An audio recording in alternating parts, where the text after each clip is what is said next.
people trust ChatGPT more than their coworkers. Like they'll fact check their friends and family by saying, wait, let's ask ChatGPT, right? Like, is this actually true? And you have such a trusted source of information that is being delivered at scale in a way that has never existed before. And so why does it matter? It matters because when you can deliver that trusted recommendation at scale, your own customers who you actually do care about will listen to it. Welcome to Contrary to Popular Opinion, a podcast hosted by Vujade Digital. In each episode, we bring you provocative topics and novel perspectives around leadership, business, and marketing that defy the norms because exponential growth demands unconventional thinking and visionary action. So open your mind and let's get into this week's episode. Hey everyone, Kelly McGuire with Vujade Digital. Excited to talk to today's guests about today's topics. Hey everybody, this is Todd, Kelly's partner. Happy Monday. It's the week before the Christmas holiday. And I remember my early days, Kelly, working on the non-agency side, and agencies all shut down for 2 or 3 weeks, especially the ones in New York where Sami is. And I was like, man, that must be a great job to have. And now that I have an agency, we can't shut down during those 2 or 3 weeks. So apparently that holiday is no longer for the agency business. Today, we've got Sami Akkawi, who is in New York, where it's colder than it is in San Diego, where Kelly and I are. Sorry, Sami. Sami's going to talk to us about, well, I would say SEO, but it's no longer SEO. It might be AEO. It might be GEO. We're not really sure what to call it. Sami's going to help us understand that a little bit. Sami comes to us from, well, I guess you were involved in investment banking with Morgan Stanley and private equity, and then somehow you decided to get into advertising and AI, which I think is a cool leap. So Sami Akkawi from Petra Labs .ai, welcome, and we're excited to talk. Thank you. Thank you, Todd and Kelly. I'm very excited to be here, talk to two of the smartest people I know in the marketing space in general, and hopefully share some opinions that are a bit contrary, but I'll try my best. Yeah, well, we like to, like I said, we like to pick on both sides of the topic in the debate and not acquiesce to either, but make it a challenge for people out there to hear both sides. So this is all new, this idea of, and I'm going to have you explain this AEO and GEO. So maybe kick us off by just defining what those two acronyms stand for and sort of where your journey is at going into this space. And, why does this matter to you now? Of course. So AEO, GEO, AI, LLM, EO, there's a ton floating around here. And I think there's a lot of really smart people who are trying to figure out what the best word is to use. I think generally the intent is that brands have a new customer that is reading their content maybe a bit differently than the customers they're used to, maybe a bit differently than some of the machines that they're used to reading it as well. And as with all new customers, there's a question of how do you make them happy and what's the impact to your top line?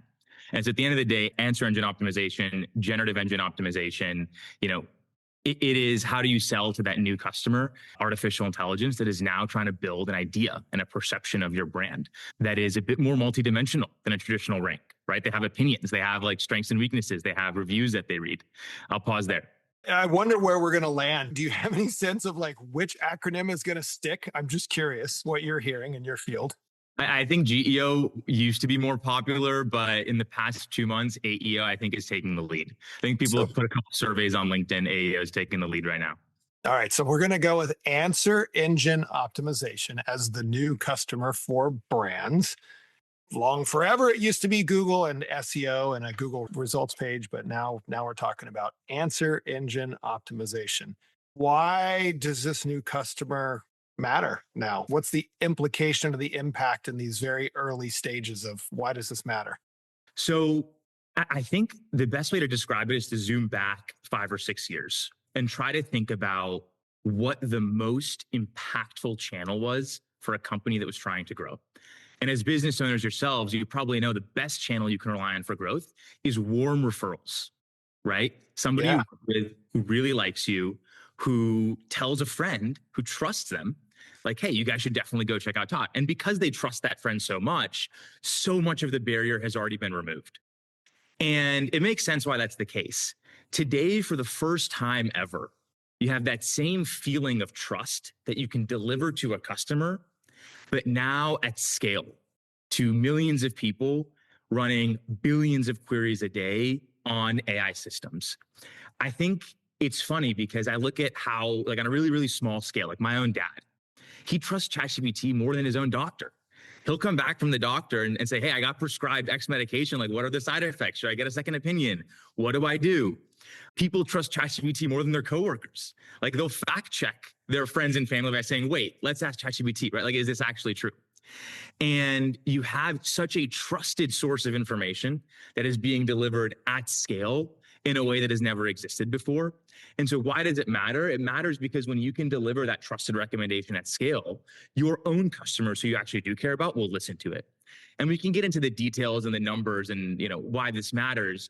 But ultimately, that's why a lot of brands see AI traffic converting at 7 to 10 to 15 times higher rates than any other traffic source they have. Because by the time they leave that chat window, they've compared options, they've received a recommendation that they can trust from a source that they trust more than known people in their lives, and they convert better. And so ultimately, that's why I think it's so critically important. It might not be live or die for every brand in the world, right? You're selling to government, you have 9-month RFP cycles, maybe not where you put 20% of your budget, but generally there's a lot of companies for which this is a really exciting opportunity. Interesting. Kelly, do you trust ChatGPT to make a referral to you? So I think it's really interesting that you use the word trust there, because that really is where my thought process goes as I want to discuss this, right? Is what is trust and how has that evolved in the way that it is? And it makes me think of the timeline of SEO. It makes me think of the intent of SEO. And it really makes me think of what I've always struggled with in the nomenclature around search engine optimization, and the idea that there's a pretty fine line between optimization and manipulation. And when you think about the opposing objectives that exist in the environment, right? So in an altruistic way, if you go back to the beginning of the concept of a search engine, right? The idea was the organization of information and the ability for people to find what they were looking for easier.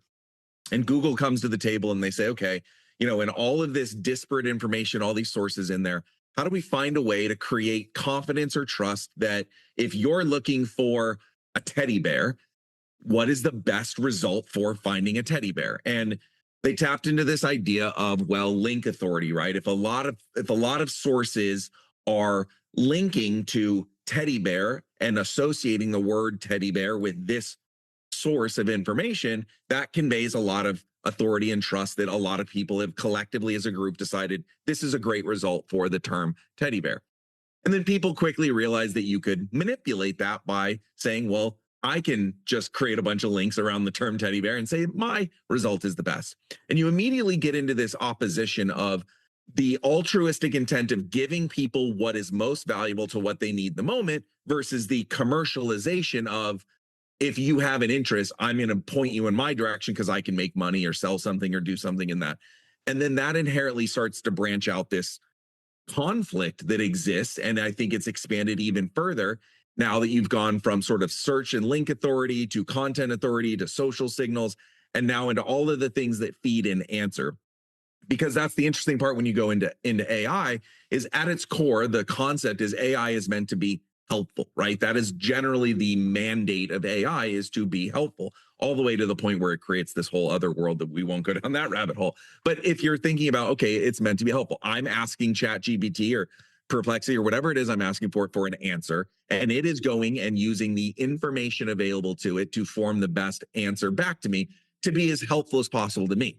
So now you start to look at, again, is the information backing that answer up agnostically looking at what is truly the best answer, or is it being manipulated or influenced into guiding me into an answer that is beneficial to someone else's sort of biased, I should be the best result because I want you to buy my product over it?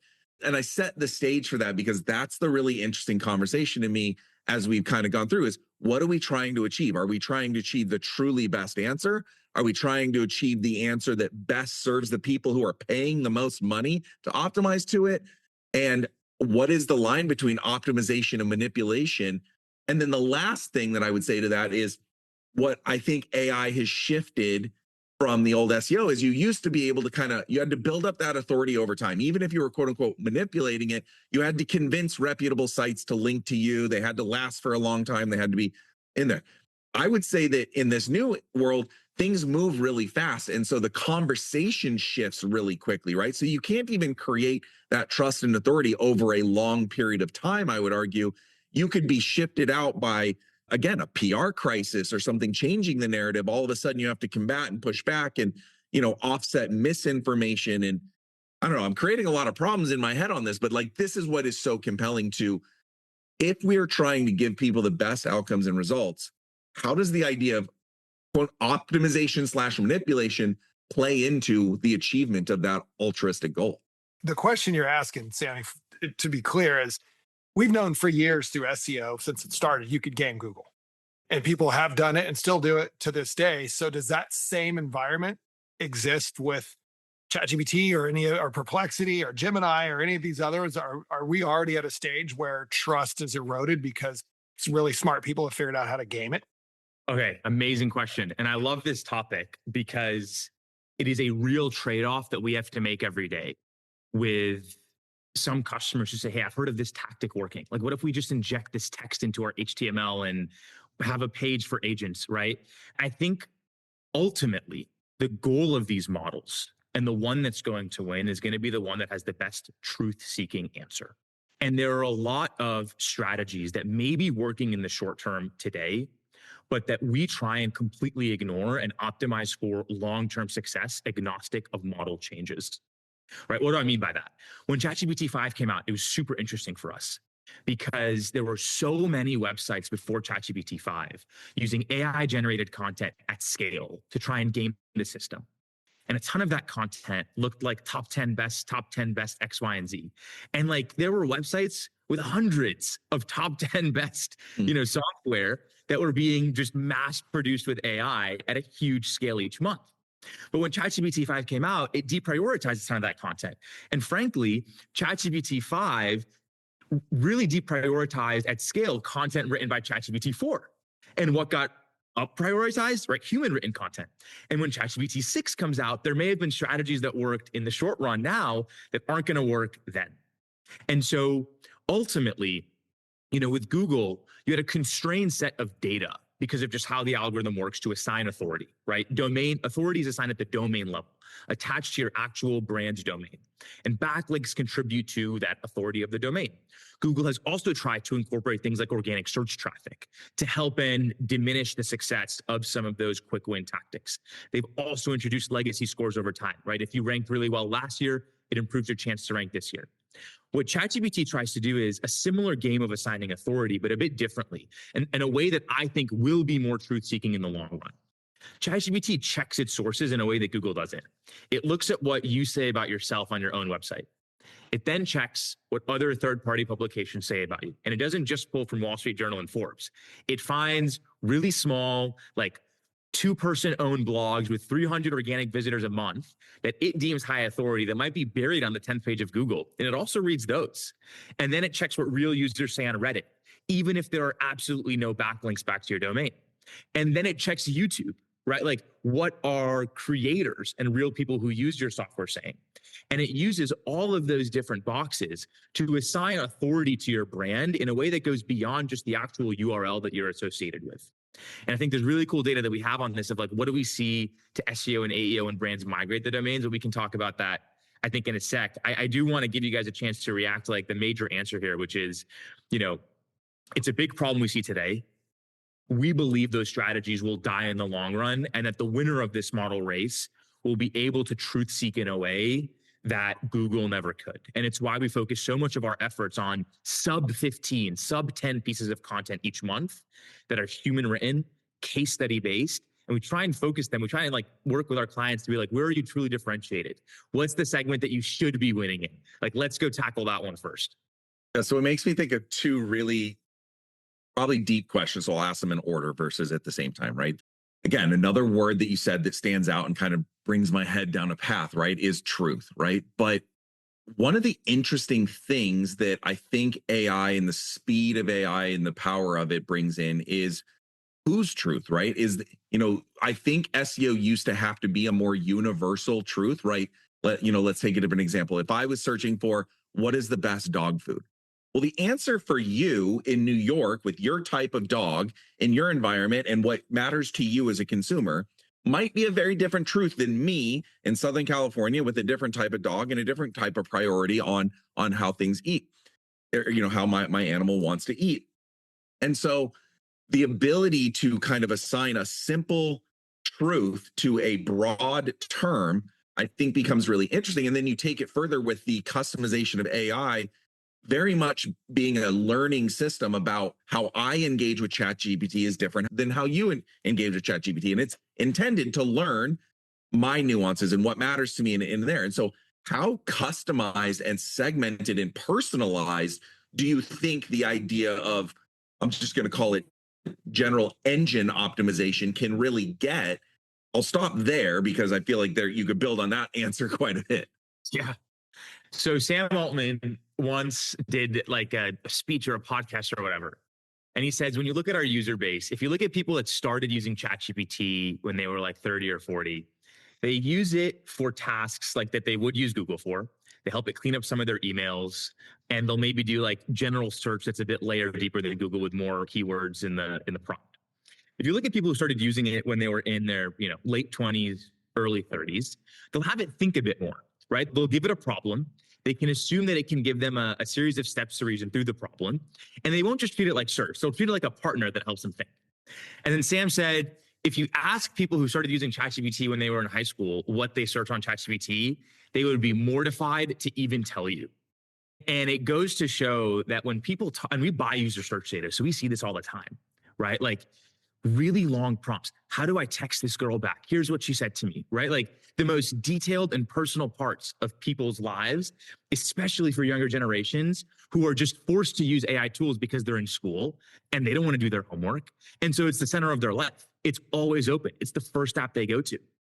The personalization that we'll be able to see, I think, is to an extent that it honestly scares me, right? Like I already think consumerism is like goes pretty far. Like I don't do well when a really good Instagram ad targets me that like knows that I would like it. Like I get that all the time, right? Like Arc'teryx knows I'm a vulnerable customer and they'll sell a ski jacket to me and they'll keep pummeling me with ads, right? The fact that it can go 100 times beyond that, I think is an insanely massive opportunity, right? And it's why we see retailers like Amazon and Walmart shifting the algorithmic responsibility of surfacing products from their own algorithms to the models.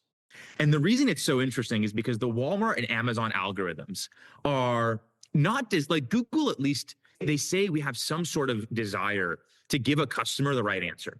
Amazon and Walmart, they optimize for one thing: maximum order value at checkout. They have spent decades perfecting an algorithm that maximizes order value at checkout. And they are now saying, we can't compete.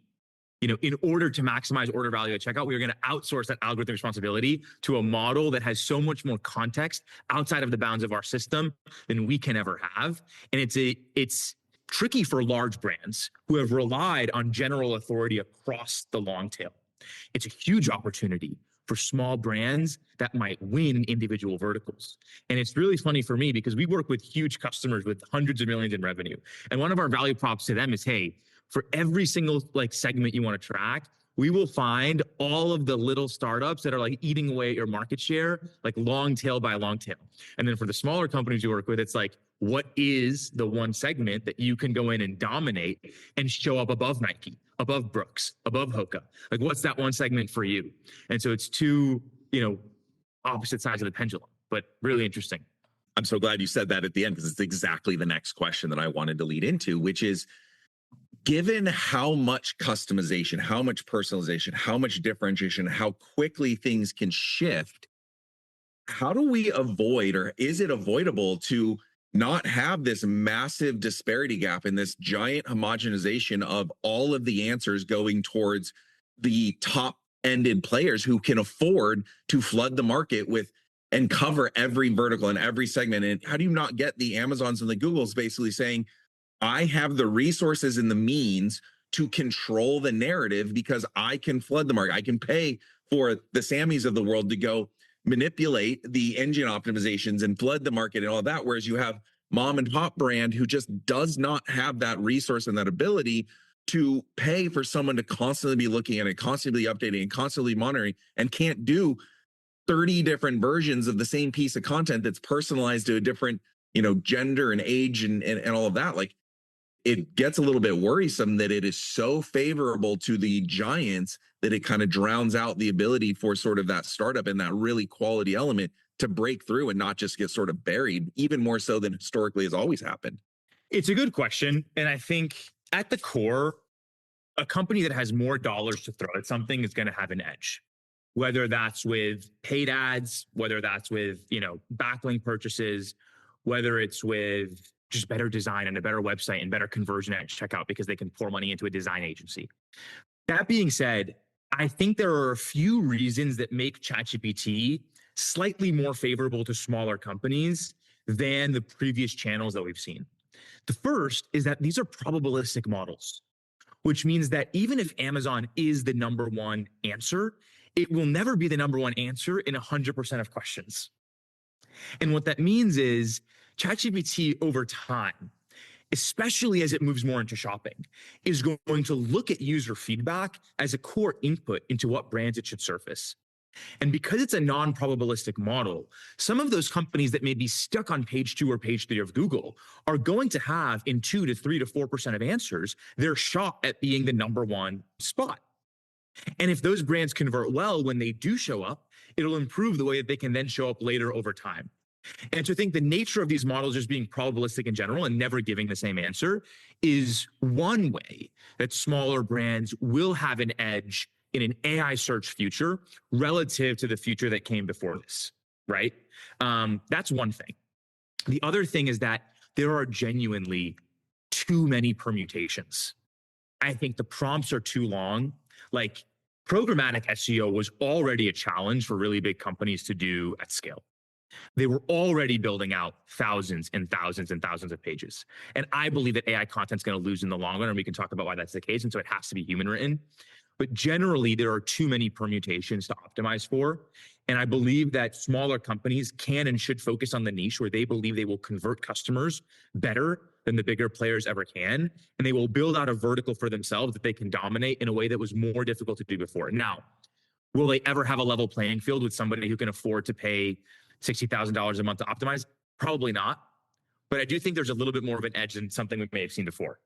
So I think that becomes really interesting to me because I think now that dovetails into a conversation that Todd and I have had a lot, which is this idea that brand really matters and building a quality company really matters. We went through a long period where it felt like things like fast fashion and fast brands and sort of you could build up something and sell something really fast when Meta was really amazing at matching things up. And there was just this kind of golden age of like e-commerce and direct to consumer and things where a lot of that fell by the wayside. And we've definitely felt a pulling back from that.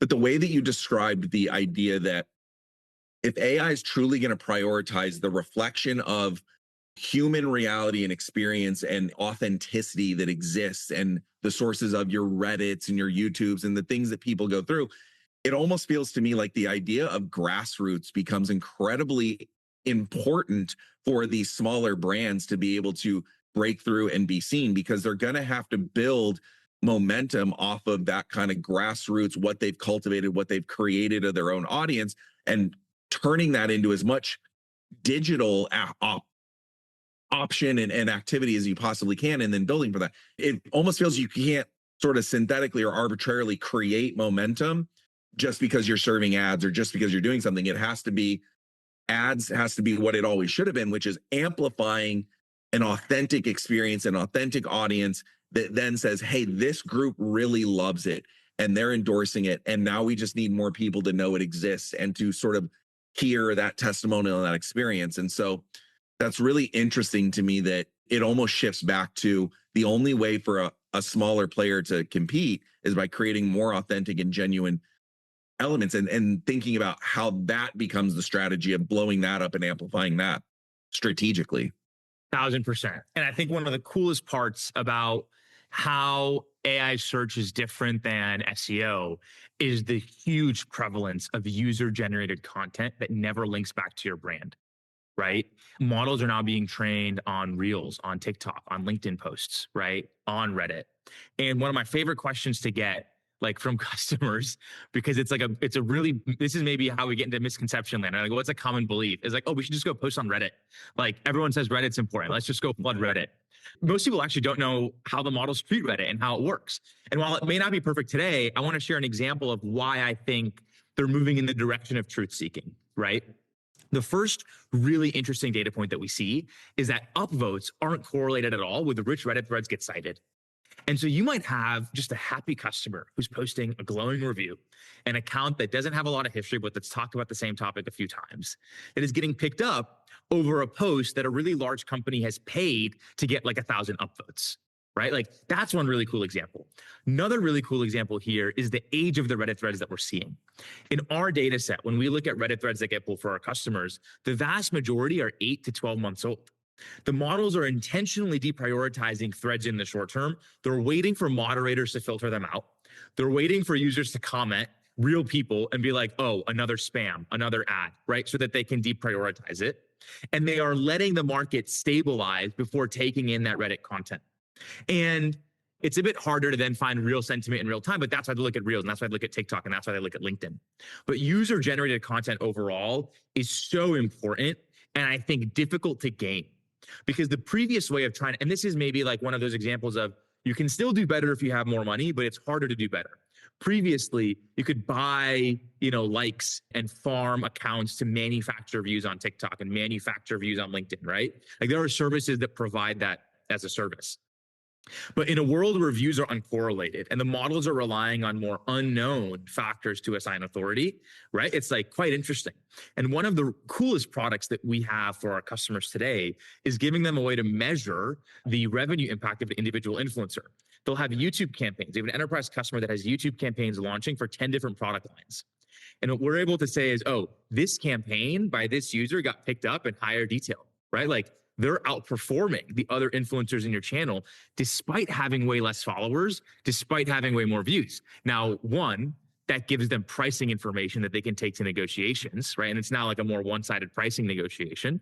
But two, it's quite interesting because it's just more and more reassuring evidence that we believe these models are moving to a world where you can still game the system with enough money, but they are generally already at a place where it feels more truthful. And I think that's why people trust it than Google and traditional search. Do you think that that inherently carries risk that if you're too focused on a short-term solution now, that, you said it's prioritizing things that are maybe 8 or 10 months older or things like that, that you can see maybe an uplift now, but you may get punished or knocked down for it in 6 months or a year because it starts to recognize an inauthentic pattern or something that definitely comes through as a paid strategy versus a genuine strategy. It's interesting to think with how fast everything's moving, decisions you make now could really have kind of long-lasting effects as the models continue to get smarter, can figure out sentiment, intent, authenticity, credibility. There's almost no place to hide element to it if you're not careful and thinking both short and now a lot more long-term of what could this look like a year from now. 10,000%, right? And that's a huge thing that we try to avoid. The other consideration there, Kelly, is that right now ChatGPT is dominant. That may not be the answer in the future. And companies are okay taking risks today to improve their search presence in ChatGPT, even if that might downgrade them in Gemini, even if that might downgrade them in Grok or Perplexity, because each one thinks differently. But good, authentic content, strong UGC presence, this performs well across all of those models. And it's one of the reasons that we try and focus on building a base of strong, human-written, high-quality content. Case studies are our favorite thing. We interview our customers write case studies that in the long run are going to help you across all of these models. And in a world where there's 3 or 4 dominant model providers that all have good market share, some of these short-term hacks that work for ChatGPT might downgrade you in other arenas. And so it's just another reason why we believe in avoiding some of these tricks that people might see in the short term. The other reason is you might be in an industry where those tricks don't apply to you. We didn't really talk about this in a ton of detail, but one of the other big differences of AI search versus Google search is how unique it assigns authority signals based on industry. And if you're selling any sort of consumer healthcare, any sort of like supplement, any sort of, wearable device for your health, And you start taking some of these strategies that you see online, which is like make a top 10 article, right? Like add an FAQ to every single page, go and flood Reddit, add, all these things that feel like they're one size fits all. You might actually risk damaging your brand in a way that you wouldn't if you were in CPG, right? Healthcare queries are intentionally treated differently by the model makers, and optimizing for them looks differently than optimizing for SaaS. And so there's a third level consideration of if you are chasing short-term hacks that feel like they're working for other people, you might really hurt yourself in the short term. And then the final, like just cherry on top, is the customers we talk to who get recommendations for AI search, and then they see their Google traffic go from 50,000 a month to zero because they get blacklisted. And as cool as I think AI is in the future, like it is not fun. It is not fun to get blacklisted from Google. And we have talked to brands that feel that pain, right? And it is not worth it. Like if a customer asked me, you have to pick one, I would say maybe in 2 years, come back, give up ChatGPT and go for Google right now. It's still a bigger market. Yeah, it makes me think of almost a variation of the saying of like, you don't have to remember a lie if you tell the truth. This is one where like, you don't have to worry about the long-term ramifications if you focus on your genuine wins, your genuine customers, your genuine content, and focus your attention on maybe less volume, higher quality, because again, it may not move the needle as fast as you want, but it's a stronger foundation, right? I'm use another cliche, you're not building your house on a foundation of sand, right? So 100%. Well, that's a lot for anyone listening to think about, including me. The one thing I'm taking away from what you guys were discussing, and Sami, I don't know, what do you think about this? In the last 20 years, anything I've been involved in around SEO or marketing just in general, but certainly SEO has been content is king. And all I heard you talk about for the most part in this was a lot about content, UGC content, brand content, case study content. Is that still one of the number one, if not the number one ingredient for answer engine optimization? Yeah. And the recommendations might be different. Like, right, we might uncover for our clients, publishers they never knew about that they should be on. We might uncover specific Reddit threads that they should go and put a branded, transparent comment on. Generally, a lot of the same skills that were deployed in SEO, even if the recommendations are different, like the topic you should write about is different, are going to apply here. And that's why, like for us, we believe that the SEO skill set of the last 20 years is one of the most well-positioned roles to actually optimizing for generative engines in the future, right? There may be like other things you have to care about and other considerations, and the recommendation might be different. And you might have to build a perspective that's unique to your industry and your brand. But ultimately, it's those skills that are going to do well in the next 5 years. Well, the interesting thing about this for me is, and I'm old and I've been doing this since before any of this existed, so my perspective's a little skewed. But brands and the identity of a brand is a promise, and a promise delivered. And a lot of times that is fulfilled through proper storytelling. That's a very commonly used phraseology, but that's still really, really important, is that a brand promise must be conveyed through really authentic, truthful, unique storytelling content, whether that's through a PR piece or a user-generated piece or just a brand case study and sort of statement of fact that's in there. It sounds like the brand promise and this content storytelling is still the most important thing, which I'm happy to hear, because I don't know how people think about brands anymore and consumerism and how much of it is AI and manipulated or real or fake anymore. It just seems very, very difficult universe to navigate. So, but I'm happy to hear that it sounds like a brand and their promise and their story still matters. I'm going to leave my happy note on that. Kelly, what is your final thoughts on this? Yeah, so I have kind of one tough final question for you, Sami, to think about. And we did an episode recently, and there was a rapid fire question session, and one of the questions was, is AI hype or breakthrough? And I find myself, the more and more I go down this rabbit hole with AI and learning and exploring all these things, I leaned, my answer was around hype, even though you were the only one that said hype, just for the record. I was the only one. But even though at its core, I definitely believe there's unbelievable breakthrough in there.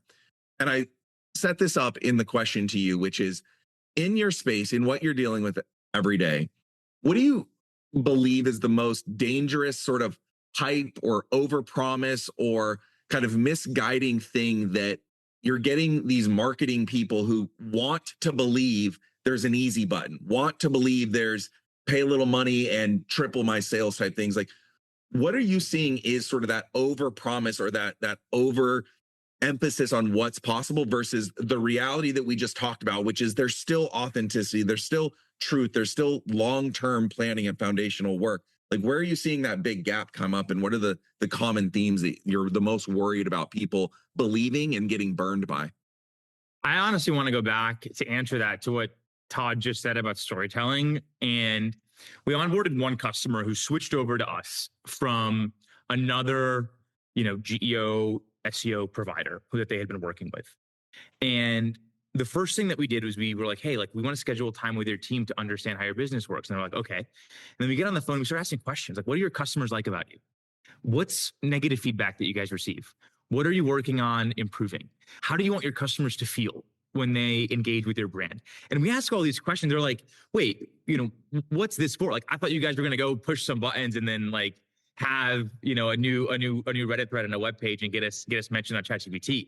I think people are surprised that it just like takes really hard work, and you have to truly understand the business, and that the person who's best positioned to help you with GEO, like outside of somebody who you really trust at a third party, is probably you, right? Like, it's probably somebody who has the most context on your brand, who can communicate your story most authentically. And you should probably be thinking about it yourself internally before you try and outsource a lot of this stuff. And I'm saying this as somebody who I want people to outsource it to me, right? And I think, we're a bit better than the average for a lot of reasons, because we sit down and we try to understand this story before we ever go into our software. But it takes real hard human work. And I think most of the venture dollars in this space have gone to companies that are promising AI workflows at scale, right? Like, you can push some buttons and you will get answers at scale. That's where most of the VC money has gone. It's where most of the eyeballs have gone. And I think customers want to feel like it's true. Customers are surprised when they hear our price point versus some of the software tools. And I say, like, I'm sorry to break it to you, but like, you're working with a real person who's going to speak to your customers, who's going to understand how they engage with your brand, who's going to ask them what their story was working with your product or your service, and who's going to sit down and spend 3 hours writing real content about that. And they're like, well, why don't I just go make, they're charging me $399 a month. Why don't I do that? And I say, honestly, you can try, but I think, that's in my space, that's our contrary opinion to where all the investing dollars have gone and where all the eyeballs have gone. And we get investors that say to us, well, how are you going to do that at scale for 20,000 companies? And my answer is like, does that matter if it's just the right answer? Like, does it matter if you can do it at scale? What if you can't? What if it's just something that needs a lot of hard work? I don't think they like that answer that much, but it's funny that, your answer is literally exactly what ours is in our space. So it's really refreshing to kind of hear. And I agree with it completely. It's people, the thing that's bothering me the most is people want to believe too much, too fast, and too easy. And I keep going back to what it's really powerful at doing is augmenting good people to do really, really great work. And you're right. People don't want that. People want, no, I want easy button. I want cheap, fast, and done. And I'm like, well, you can have that, but it's not the real value that's there. So yeah, it's really interesting. That's the exact same thing in your space and ours. And I think a lot of others. Yeah. Well, everybody wants the easy button, Kelly. That's what everybody wants. Sami, lots to talk about on this chat and a lot more. So I'm going to propose that you come back maybe in January and we talk about the advertising models that are starting to sprout up. OpenAI's ad launch, what does that mean? Personally, I think as soon as you open things up to paid advertising, that's when a lot of the sort of manipulation and bad things happen, but we'll see how that evolves. So I'd love to talk to you more about that, maybe how some of the retail partnerships are starting to find their way into this. I would love to even dig into any of your knowledge about sort of the agentic sort of agents that are going on or starting to be developed. In other words, can I just go create one and tell it to shop for me? And how does it know what to shop for if I don't tell it? There's probably some manipulation going on in there. So be thinking about that, because I'd love to have you on again to talk about that, because I'm sure brands are wondering how they're going to navigate that space on the consumerism side of things. And I'm as guilty as you are, as Arc'teryx or North Face or Patagonia or any of those brands show up in my feed, I'm more than likely to buy. So they know that and they stick it to me, as they are right now during the holiday shopping season. Anyway, thanks for coming on today. We've got a lot more to discuss, and hopefully we can get you back in here in January and talk more. Love it. Thank you guys both so much for having me.